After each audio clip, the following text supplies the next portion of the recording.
going on, family? It's me again. Yeah, I'm back.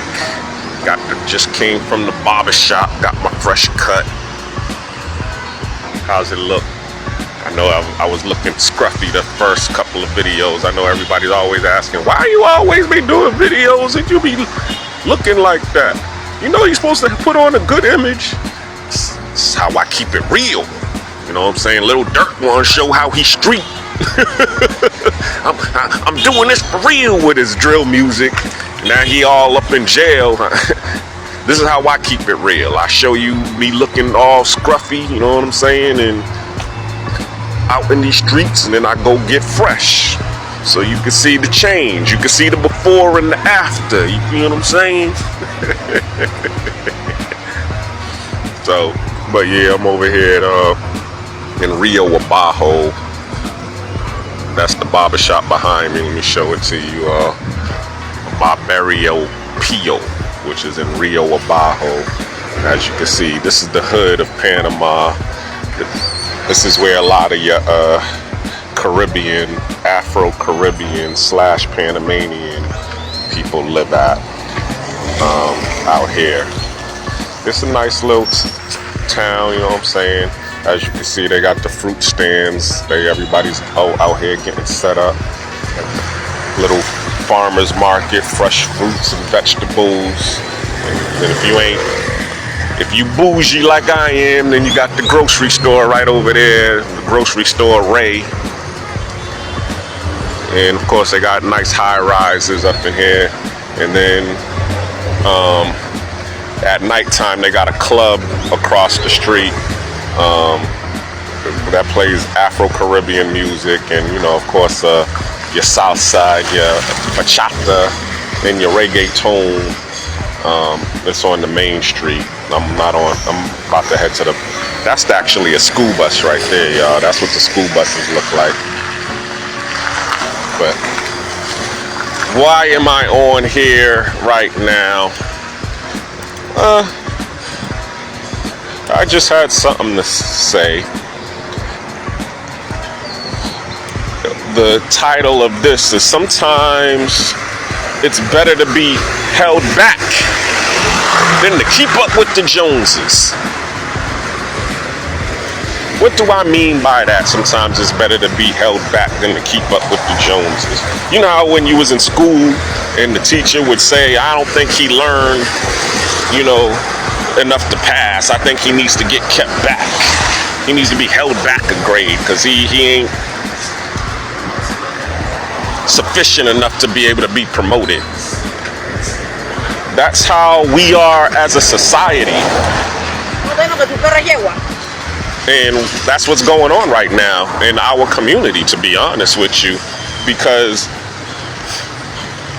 we're over here and we're trying to keep up with the Joneses and get all of the spoils, but you don't know how to build this stuff. You don't know how to maintain this stuff.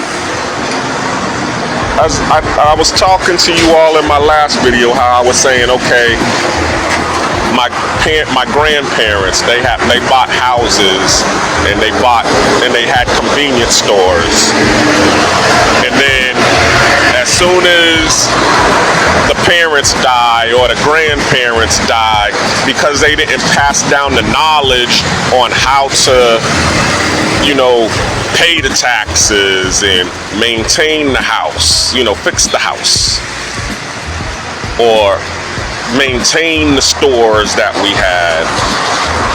We as a family, we lost them. Now, the grandparents, they work together as brother and sister to be able to obtain these things, and then they work together in order to keep the business running. You know, one uncle and one, you know, brother would go work in one store and be the cashier and clean things up, and they would manage the books and all of that, and then they would have, you know, their nieces and nephews and sons and daughters, you know, cleaning the store and stocking the shelves and all of that. But as soon as they died, okay, well, they didn't teach the nieces and the nephews how to manage the books. No, what they told the nieces and nephews were,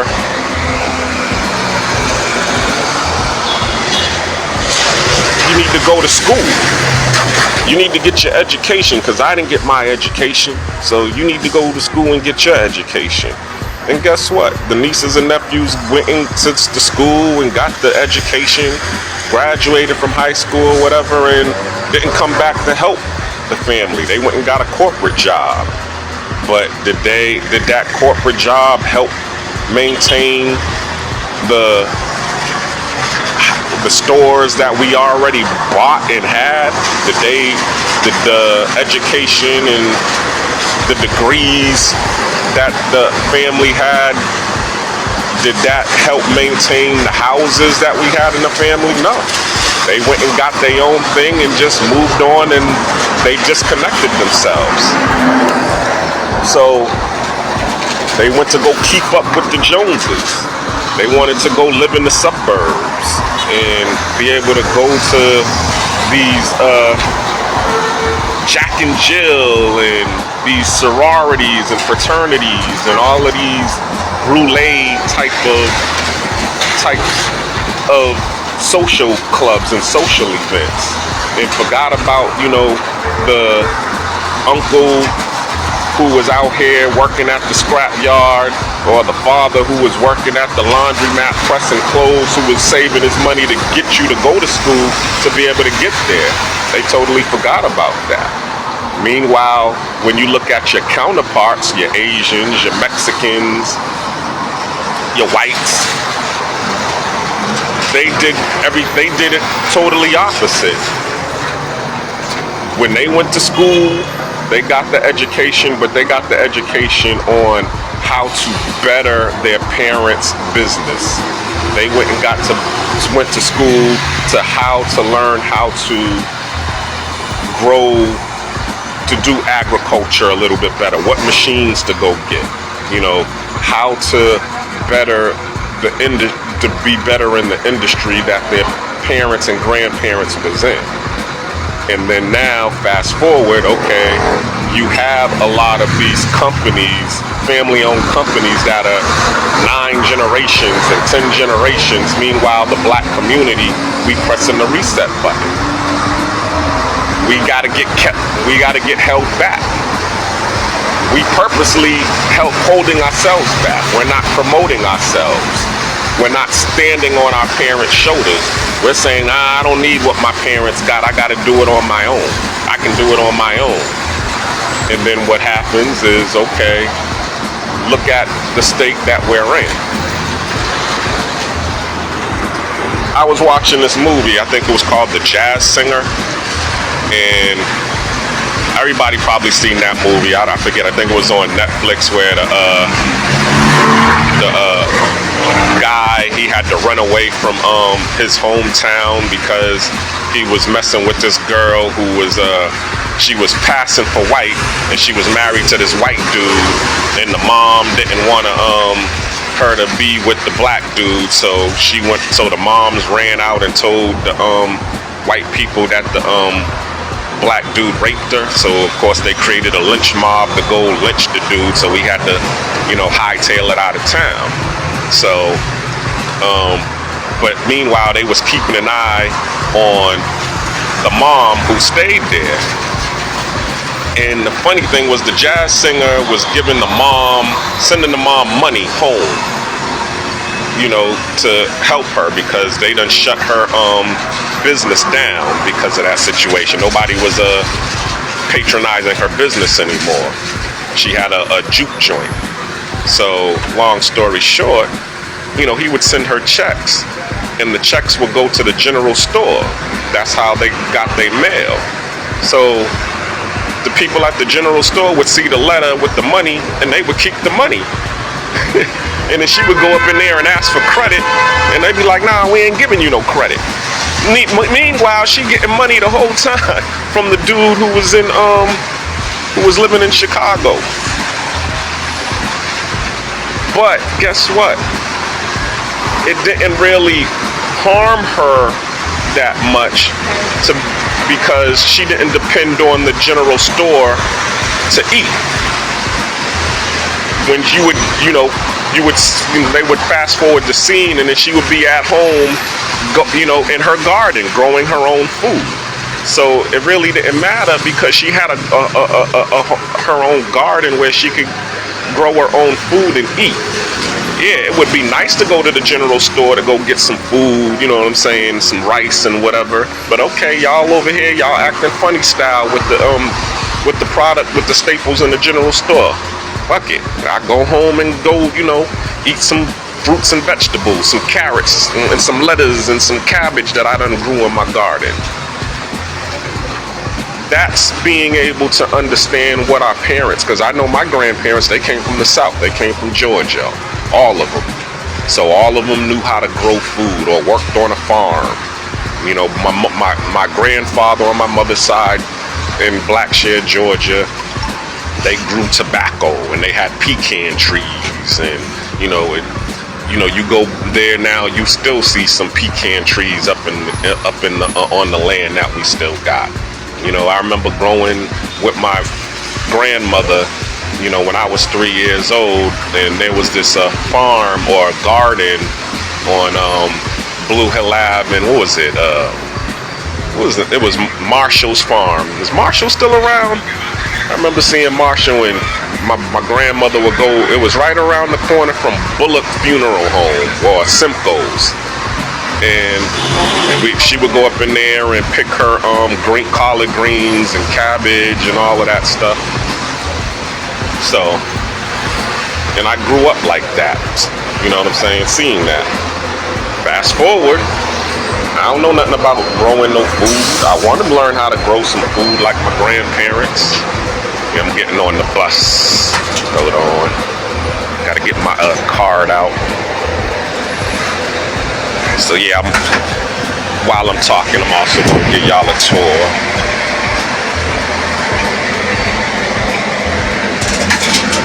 Yeah, that's how that goes. So, anywho, permiso.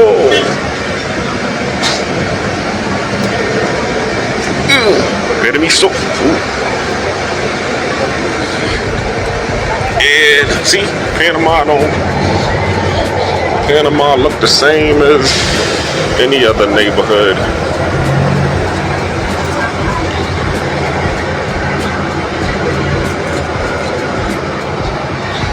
So yeah, I'm on my way back to the house. So my point to my story is, okay, if we had, our infrastructure has crumbled. We're not standing on the shoulders of our parents and our grandparents. We done lost the houses, some of us. We done lost the businesses. So,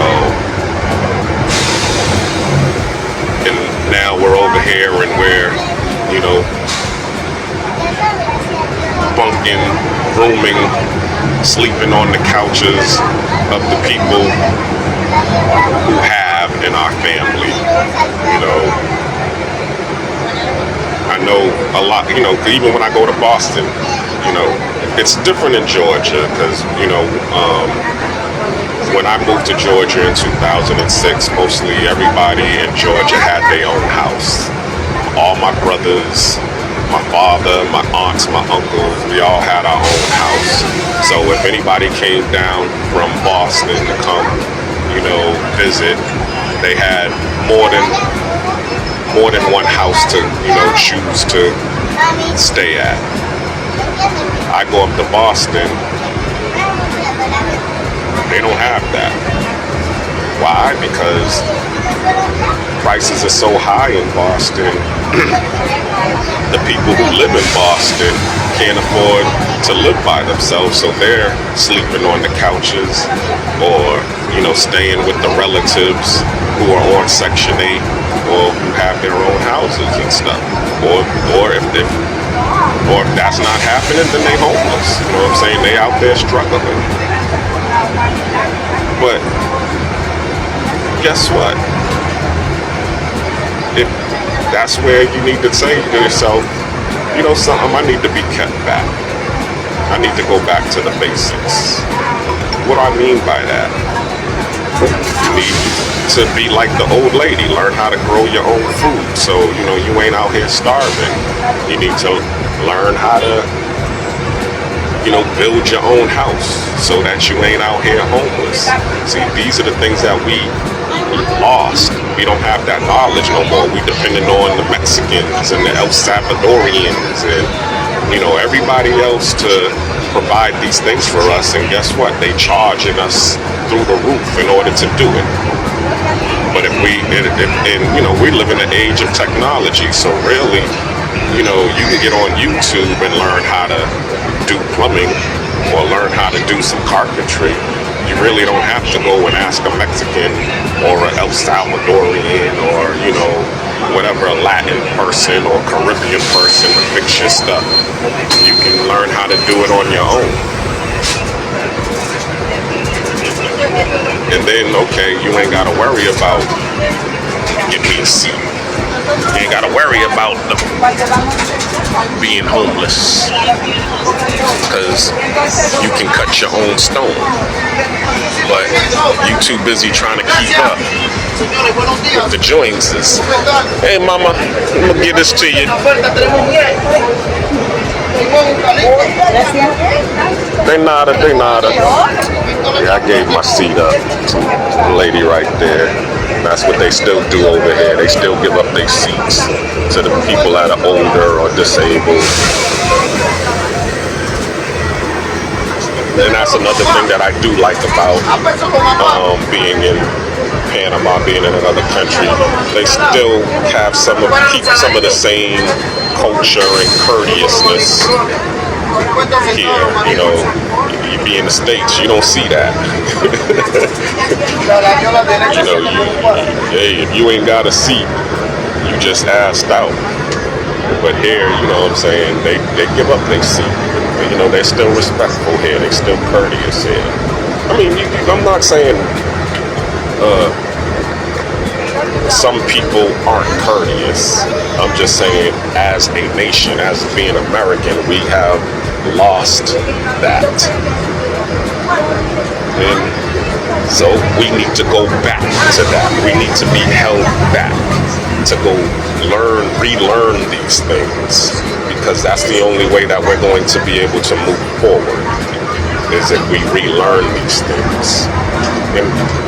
And then also too, I mean, that's another reason why I moved to Panama, was because this will give me an opportunity to relearn these things and to repeat some of the things that my grandparents are not around to teach me, because they did it and they were successful at it, but they're not around to show me these things. And I can't learn it from nobody in America anymore, because everybody's on trying to keep up with the Joneses. Everybody's trying to be fast paced. Well, we ain't got time to learn that. We need to go move forward. We need to move forward. But when you move forward, you're losing a lot of stuff. You're losing the basics. You're not able to, you know, do it on your own. You're relying on other people who learned it to do it for you, to fill in for you. And that's how we end up lost, because those people, you can't trust another people to be right for you or to look out for you. I was listening to Minister Farrakhan one time. He was saying, you know, black birds take care of black birds, doves take care of doves, the yellow birds take care of the yellow birds, the parrots take care of the parrots. You don't see no tiger taking care of no parrot. No. That's food to the tiger. You know, the sheep is not taking care. The wolves ain't taking care of the sheep. The sheep are taking care of the sheep. The wolves, that's food to the sheep. So, you know, we as a people, we're like sheep. We're food to the other people. And the only way that we're going to be able to move forward is if we start taking care of ourselves and learning how to, learning the basics which we lost. Well, that's the end of my ramble today. I just wanted to bring that forward and show you some of the benefits of, sometimes moving backwards, going to places where they're still developing. And that's another thing too. It's like, the New York cats and, Big Meech. That was another point I wanted to bring up. Shout out to Big Meech. I know he just got home and everybody's all like, y'all shot without a drug dealer. Shame on you. That dude was killing the community. And y'all over here shouting him out. We respect the hustlers in our community. And we're not shouting out the negative things that he's did. We're separating the negativity from the positivity. And he's also trying to change too. So you also got to respect that. He ain't out here slanging. He's out here showing his life story. Anyway, the point that I was trying to make with Big Meech was, okay, here's Big Meech. He's in, or BMF. I'm not gonna say Big Meech, but he's in Detroit. Okay.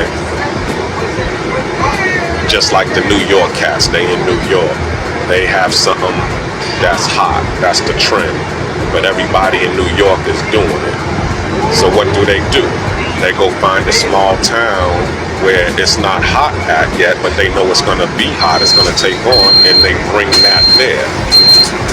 And then they're able to take off.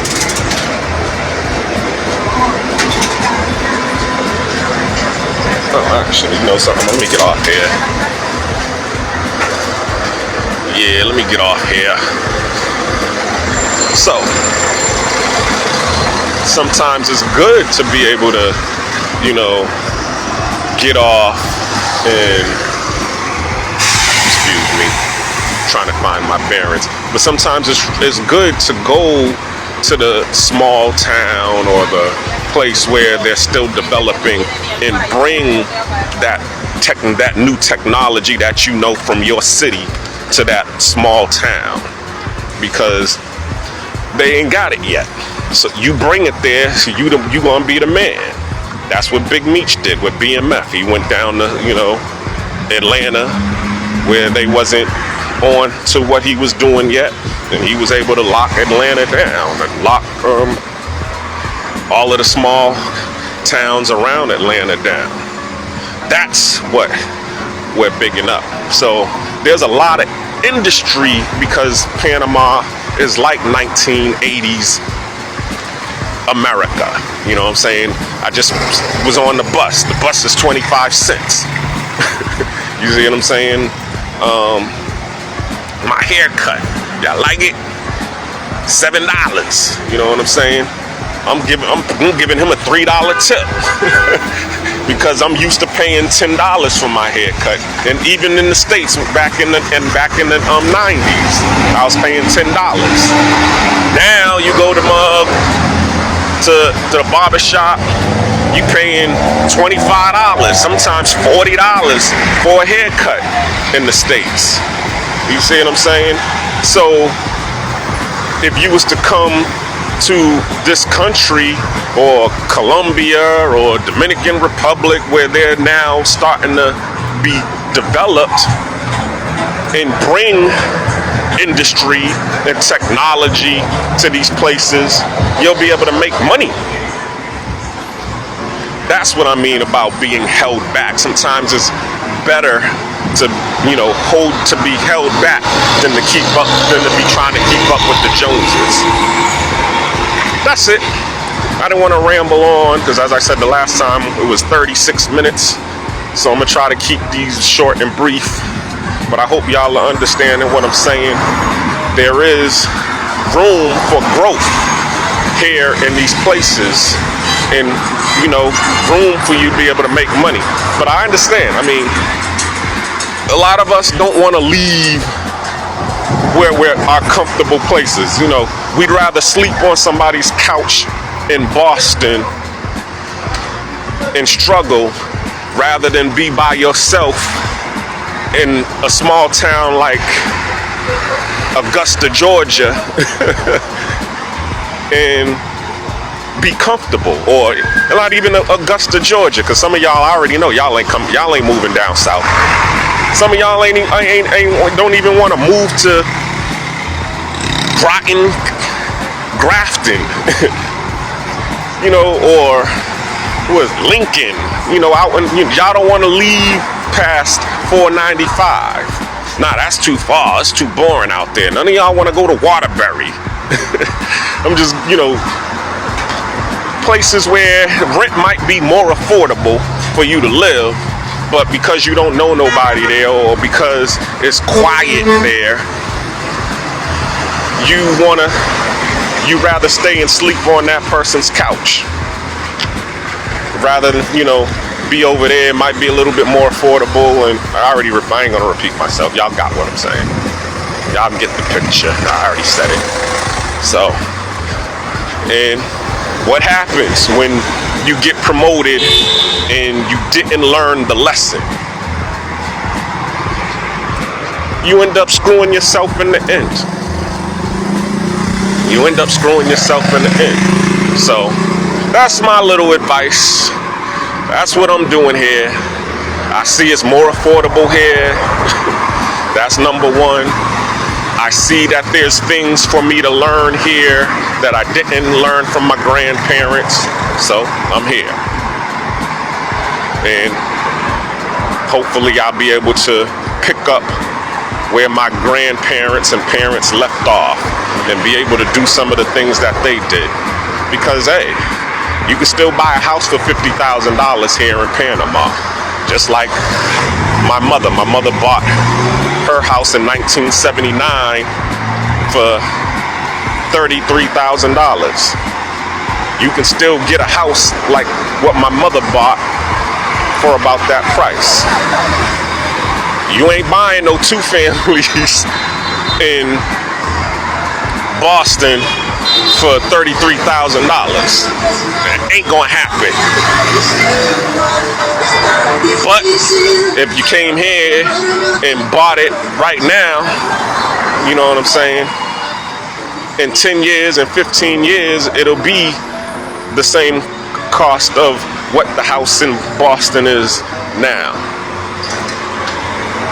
Get in on the ground floor. That's all I'm saying. Get in on the ground floor. Alright. Yeah, I'm still walking, heading home. Hope y'all enjoyed my ramble. I'm about to head out, find me some breakfast. It's still early.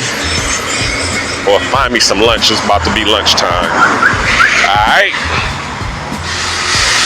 Deuces.